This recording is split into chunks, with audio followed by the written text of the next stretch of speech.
Hey guys, in this video I'm gonna be talking about Wolff Parkinson White Syndrome. I haven't done that one, I forgot it.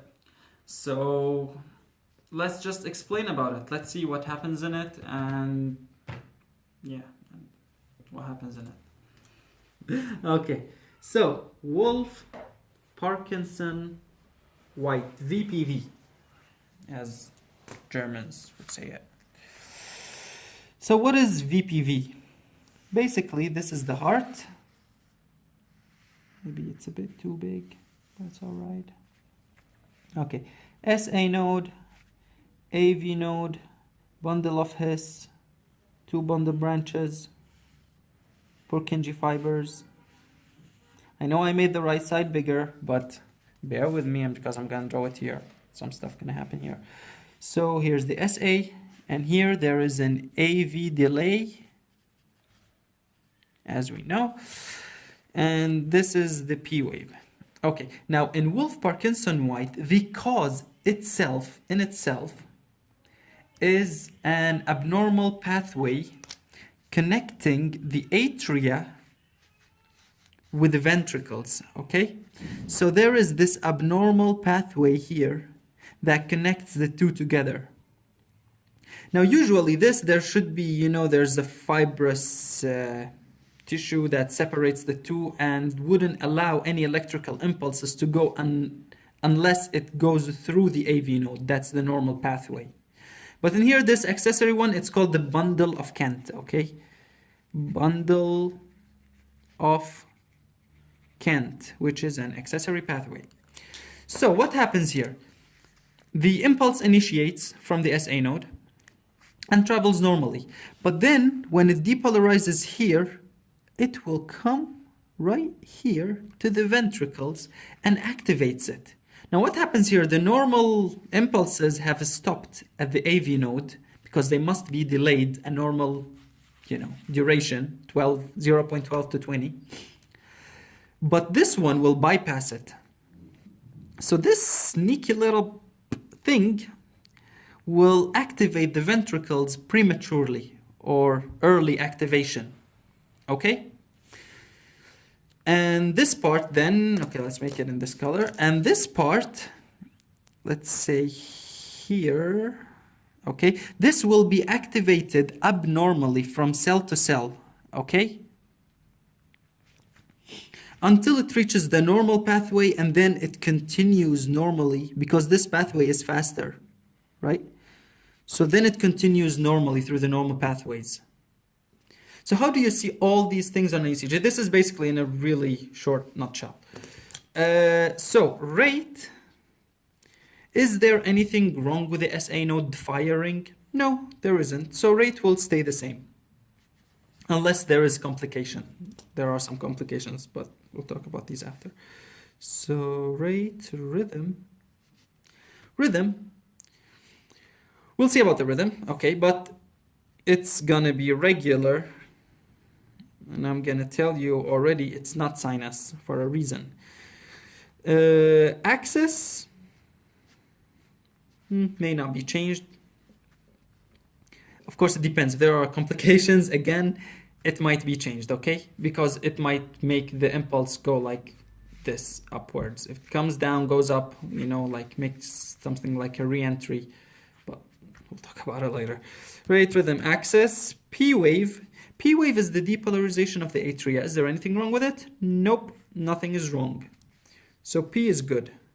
But now PR or PQ is the delay that should occur here. But we said this little thing will go, it's like taking, a detour, taking a bypass and not stopping there. So it's cheating and just goes to the ventricles right away. And that's why the PR will be what? It will be shortened. Oops, there's an E here. Shortened, okay? So PR is shortened. Then QRS. QRS is the depolarization of the ventricles. Now the depolarization, first this orange part will be abnormal. And then the black part here, this one will go normal, okay? Here. And then by that time here, this might come also and goes normally, okay? So this part is abnormal and it occurs first. We said it's an early depolarization and then this one. So in the beginning, initially, okay, here. So it is initially widened, or you can say it's initially slurred. Why is it slurred or widened? Because it's going cell to cell. This is abnormal depolarization. And this is what we call the delta wave, okay? This is your delta wave that you're going to see. But then it continues normally, okay? ST, since you got a slurred part or an abnormal part here, slurred or widened, so you will see secondary changes. Secondary STT changes, but of course they are secondary to the abnormal part, which is the delta wave, okay? So it's abnormal or it's discordant to the delta wave. All right, and this is T here. Okay, so you'll see STT changes. And QT may or may not be changed. It's not really a rule. Okay. So the cause of it is congenital. Someone is just born with a bundle of Kent. You cannot have it in an acquired way. You know, you don't get a virus and then you out of nowhere you grow a bundle. It's just congenital, okay? Okay, so now we need to talk about the types of it. So the types of Wolff Parkinson White, we can classify it. Okay, maybe this is better here and here. So we can classify it by place. You see in here, I drew this one on the right side, but it could come here. It could be here, right? The pathway could be on the left. So there are two types by place, type A and type B. Okay? Type A and type B. A is when it's on the left. Okay, when it's on the left, and it will come down like this. Do you see it? Now, if you remember, just like a VPC coming from the left side, how did we recognize it? How did we know that there's a VPC that's coming from left side to right side? We looked at the lead V1, okay? V1 here. So if it's coming towards it and it's positive, then we know it's from the left side. But if it's going like this and away from it, then it's negative, and we know it's right side. So type B, all you have to do is look at V1. Okay, let's make it in different color. So you look at V1. Type A is the left. So in V1 is going to be positive, and type B is right, meaning the bundle is on the right side, and it's negative. That's it. This is about the place. Now we can classify it by mechanism. So by mechanism, the two types are called orthodromic and antidromic.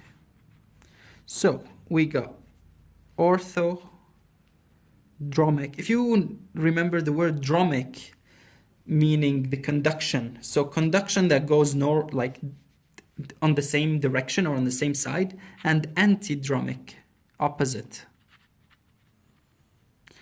Now, how do we differentiate these two?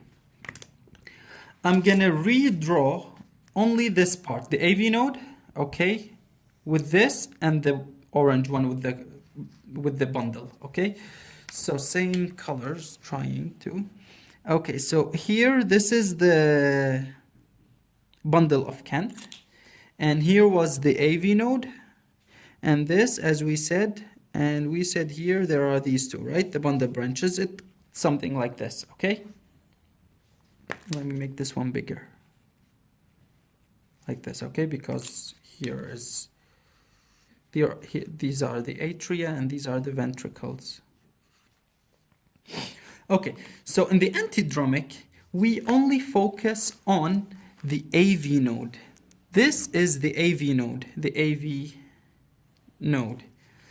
We only focus on it and see, does the electricity go down or does it go up? So in case this one goes down like here, then by default, it will go, of course it will depolarize down, but there's a possibility for it to go upwards like this.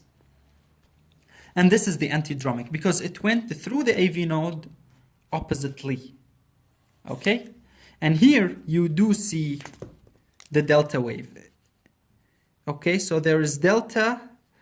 So all of our ECGs, which there's a delta wave, they are antidromic. Okay? Let me just draw for you how you will see it here. So let's say there's a P wave. I'm making it just big so you guys can see.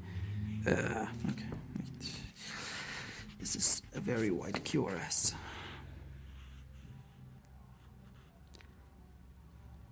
NT, okay? This is a normal one. But when you have